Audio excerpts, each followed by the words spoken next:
Okay, chapter 6, implementing extension services. Under this chapter, the action plan drafted when creating the strategic plan needs to be executed or implemented in order to reach the set goals and objective.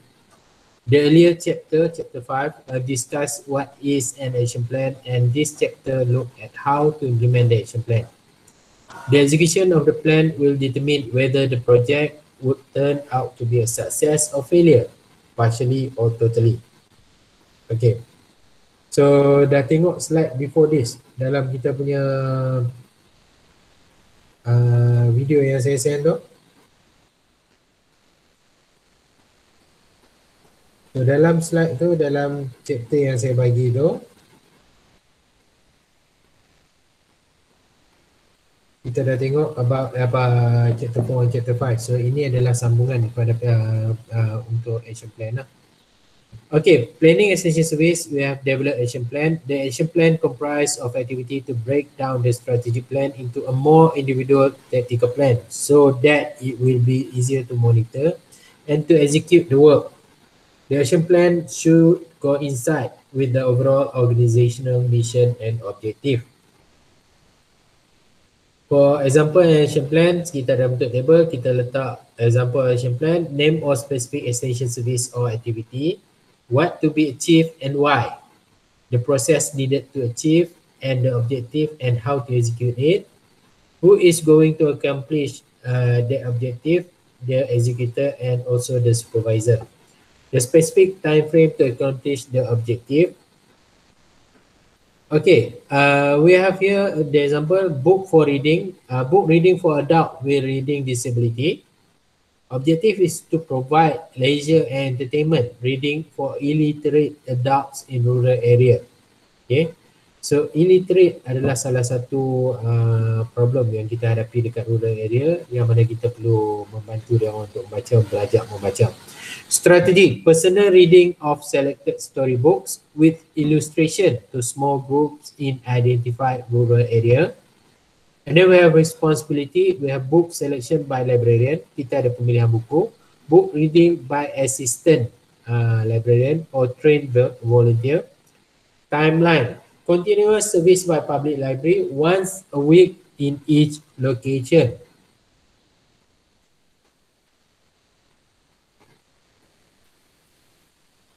Okay, so ini implementation process. Activity being done is homebound delivery service. So you all boleh tengok dekat sini how detail it being done.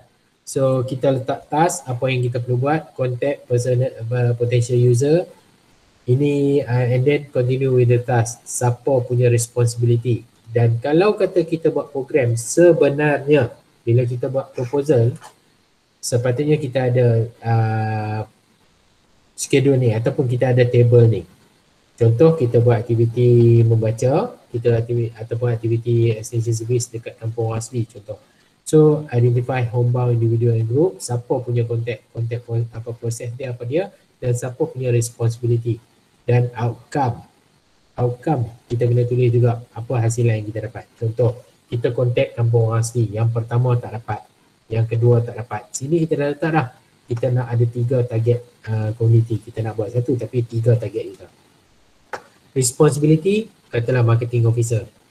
Marketing officer ni dah buat apa? Dia akan tulis, dah contact kampung A tak boleh ada program itu, kampung B banjir, kampung C yang kita dapat B pun.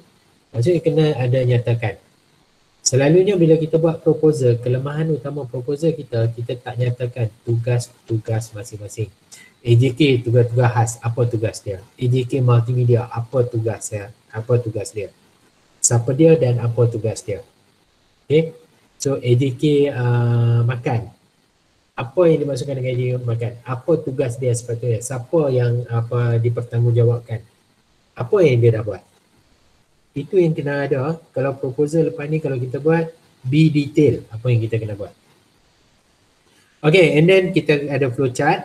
Start, identify individual and group, find individual and group. Kalau dapat, list of potential user. Lepas list of potential user, contact potential user. Okay, sepatutnya sini ada lagi satu arrow, kita delete. So and then we have, kalau kata tak dapat, no, kita end the process. Kita start balik daripada atas. Okay. Implementing station services, element that can be included in an implementation process documents include first objective code, objective, due date, responsibility, impact on revenue, list of action, cost, start date, end date, resource required, success indicator. Okay. Tadi kita dah letak list of action, apa yang kita kena buat. Okay. Ini yang dia highlightkan list of action dia. Tapi dekat sini yang saya nak ketarakan impact on revenue. Apa yang kita buat tu akan ada impact on our revenue. Kita punya budget, kita punya cost, kita punya facility. Kita akan ada benda ni. Ini yang kita perlukan dalam dokumen kita. Apa objektif kita? Due date, bila last kita dah dapat? Bila target tarikh? Siapa responsibility? Okay, impact on revenue. Dan sampai last kali success indicator benchmark. Success indicator benchmark ni adalah survey, form survey, kepuasan pelanggan, kepuasan audien. Bila my project tu, apa yang dia dapat? Okay. Selalunya kita akan buat survey ni dalam bentuk Likert scale. Likert scale yang number 1, 2, 3, 4, 5 sampai 10. Kalau berpuas hati, letak 10. Kalau tak puas hati, letak 1. Kalau tengah-tengah, letak 5. Selalunya tak sampai 10 lah, kita akan buat 5 saja, 1 sampai 5. Okay. So itu adalah Likert scale.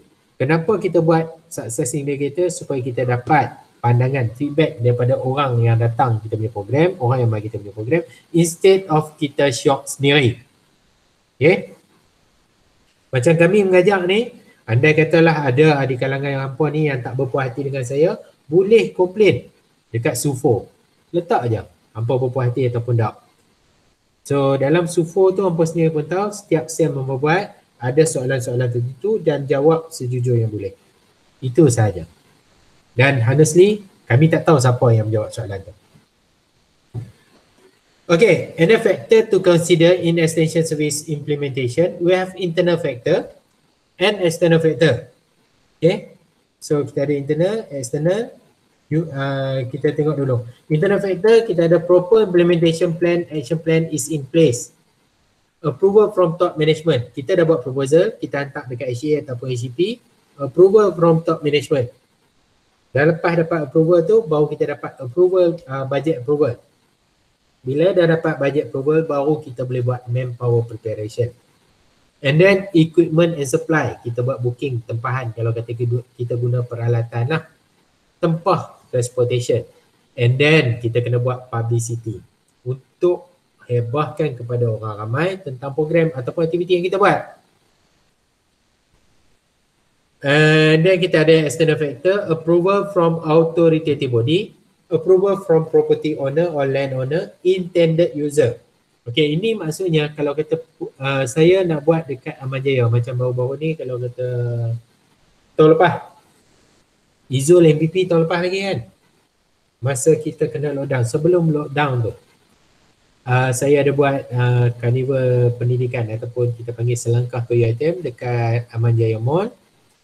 Waktu saya nak buat tu, approval daripada kita punya UiTM dah dapat, tapi saya kena minta approval from authoritative body. Approval daripada MPSP untuk saya buat program dekat situ. Dibenarkan. Okey, boleh dapat. Satu part. Approval from property owner. Saya nak buat dalam Aman Jaya, saya kena minta permission dekat Aman Jaya punya management. Dapat. And then saya buat hebahan melalui radio, newspaper dan juga social media untuk dapatkan intended user. Okay, ini antara external factor. Kalau kita dapat 1 dengan 2, nombor 3 tu tak tahu apa-apa, kita takkan dapat audien, takkan dapat capai target kita. Alhamdulillah masa saya buat program dekat Kereta Aman Jaya, target saya 3,000 orang satu hari. Alhamdulillah saya dapat 6 ke 7,000 orang satu hari. Okay. So itu yang kita nak tengok. Waktu kami buat tu, success indicator kami ataupun survey saya buat adalah berdasarkan kaunter. Berapa ramai orang yang datang ke kaunter untuk dapat ambil borang. Daripada borang tu berapa ramai orang ambil, consultation berapa ramai, and then ada student yang check ataupun dia kira berapa orang masuk. Kita kira counter lah. Okay, affecting implementation success yang lain. Ini adalah tadi internal external, yang ni dari segi Human pula. Kita ada human resource, management and governmental. Okay. Tadi factor to be considered. Ini factors affecting yang akan memberikan kesan.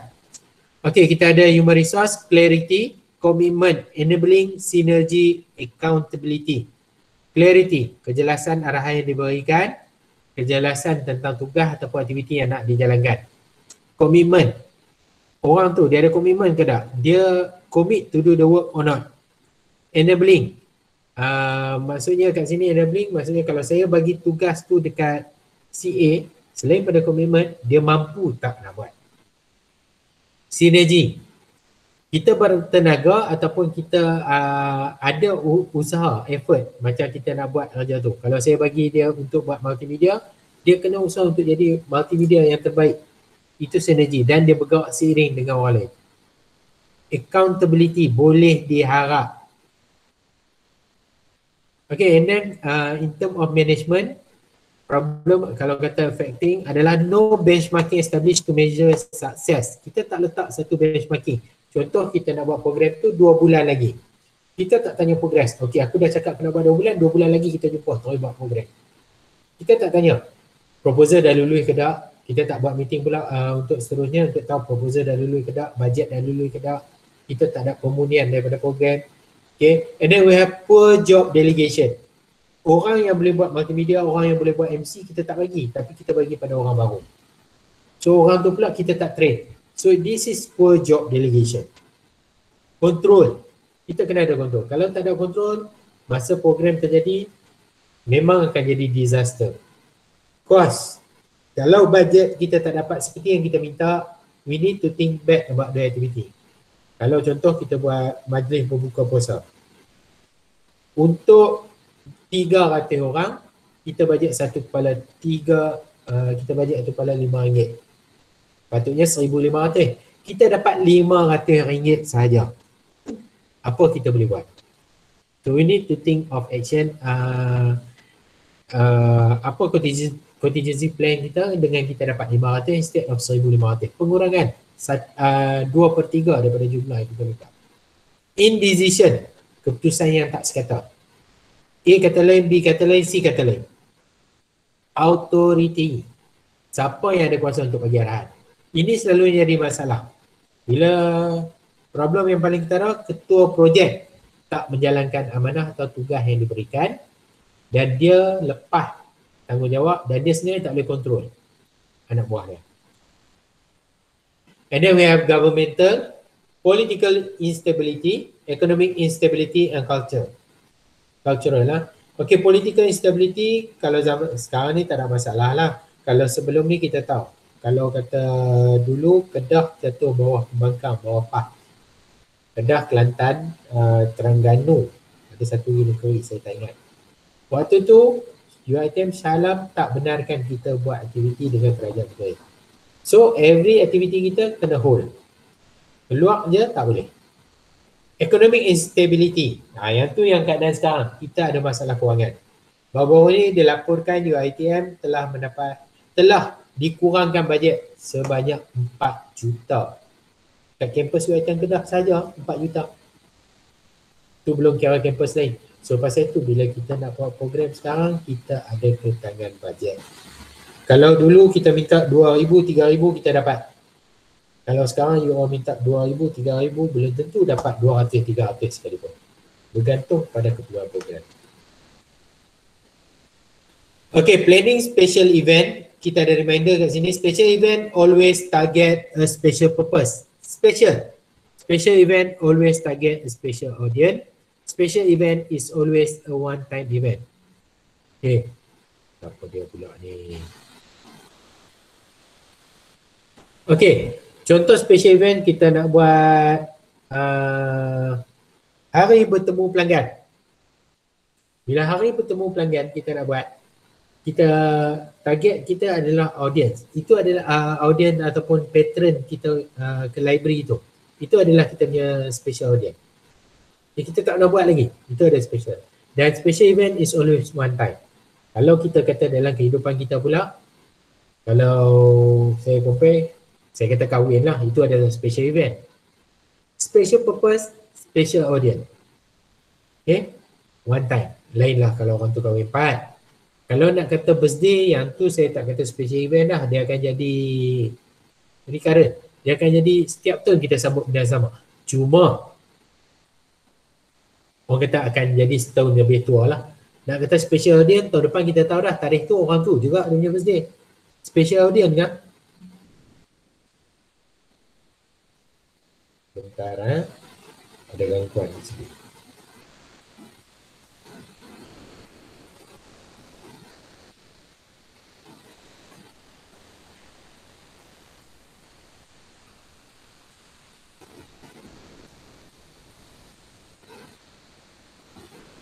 Okey. Okey, ini masih lagi bawah planning special event. Kita ada step 1, develop strategy. So environmental access, research analysis, determine purpose of the event. Kita kena tentukan purpose of event. Should be measurable, boleh diukur. Match selected event with purpose. Determine special group stakeholder. Ensure enough manpower support. Ensure enough time for planning.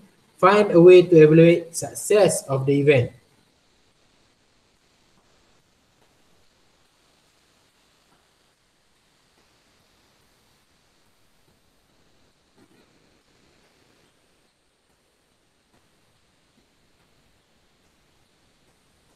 Okay, planning special event, step 2, develop a checklist. Bila kita dah plan, kita kena ada checklist. Apa yang kita perlu buat? Macam kita pergi beli barang dapur, kita ada checklist.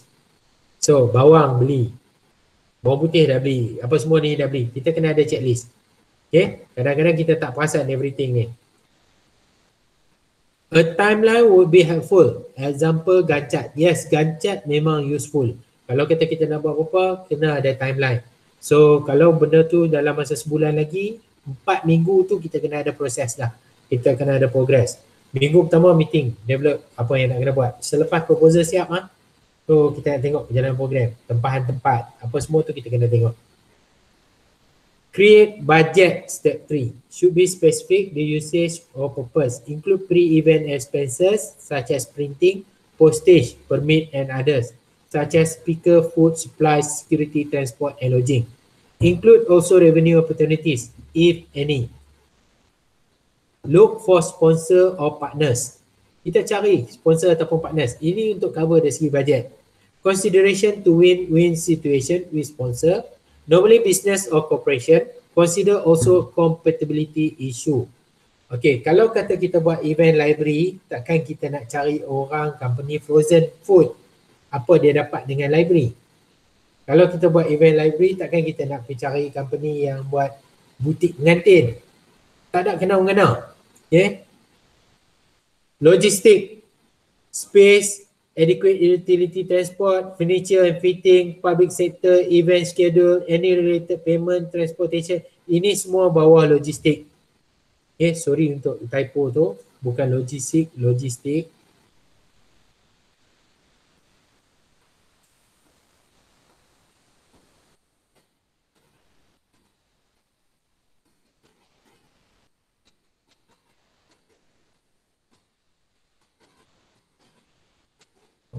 Okay. So dia ada dekat sini, kita kena tengok space. Kalau kata kita buat program kat mana kita nak buat, tempat tu dah ada apa. Kalau kat Dewan, kita dah tahu kursi meja boleh disediakan. Kalau kita buat dinner senang. Tapi kalau kita buat pameran, buat pameran tu dah ada belum? Ruang yang disediakan sesuai ke tak? Laluan masuk keluar tu sesuai ke tak? Lighting tu sesuai ke tak? Semua ni kena tengok. Macam saya buat hari tu dekat Manjaya, problem yang saya hadapi adalah internet, telefon line, LAN. So apa yang saya buat, saya dapatkan collaboration dengan TM. Mereka sponsor 2 line masuk kat situ yang boleh support untuk 100 megabyte per second. Okay, data unlimited.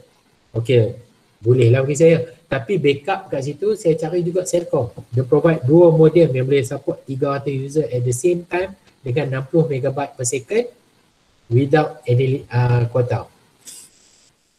Okay. So plan for publicity. Consider right publicity vehicle with event. Ini kalau kita guna kenderaan lah. Selalunya orang akan gunakan bah untuk buat publicity, kapal terbang, apa-apa ajalah. Dia pelekat iklan dekat kereta kenderaan tu. Organize list of special guests or VIP, choose suitable media plan. Print media, sama ada kita buat brochure, pamphlet ataupun apa-apa lah. Radio, website, television, mail, special item. Ataupun kita guna social media. Nowadays, kebanyakan orang lebih suka pada social media. Post dekat Instagram, post dekat Twitter, post dekat Facebook. InsyaAllah you akan dapat crowd yang banyak. Viral kan.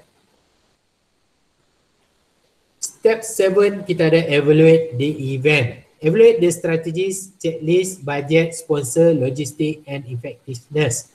Evaluate the objective. Are the objective fulfilled? Evaluate element that work and those that fail. Kita kena evaluate apa yang jadi, apa yang tak jadi supaya kita dapat buat penambahbaikan. Evaluate missed opportunity. Evaluate time and money spent by every parties involved. Was the event successful? Typo lagi. Okay. And worth it? If yes, don't forget to celebrate and to thank every party involved. Kalau kata berjaya, jangan lupa nak sambut, buat jamuan sikit, buat kenduri kesyukuran ke, dan jangan lupa terima kasih pada orang yang terlibat dengan kita. Sponsor especially. Okay, why some organisation do not engage in planning? Ini adalah antara sebab dia. Poor reward structure. So dia anggap kalau kata kita tak buat planning, kita tak dapat, kalau buat planning kita tak dapat apa-apa. Firefighting, maksudnya dia beranggapan proposal ni menyusahkan. Proposal ni akan buat bagi dia susah. Waste of time, buang masa, too expensive, laziness, content with success, fear of failure, overconfident and suspicion. Kat sini saya nak bagi orang highlight yang nombor 8 lah. Overconfident. Kadang-kadang orang yang plan ni dia terlampau overconfident, yang tu boleh jadi dia punya failure. Okay? So jangan overconfident. Buat apa-apa pun kita kena moderate. Especially kalau bab kita punya ego. Jangan kita overconfident. Kadang-kadang kita pun banyak benda yang kita buat tu salah. Kita kena dengar teguran daripada orang apa semua. Okay. Habis chapter 6. Are there any question? Sir, link recording ni boleh bagi tak? Sebab saya lag sikit lah. InsyaAllah saya try download, nanti saya bagi link dia. Okay.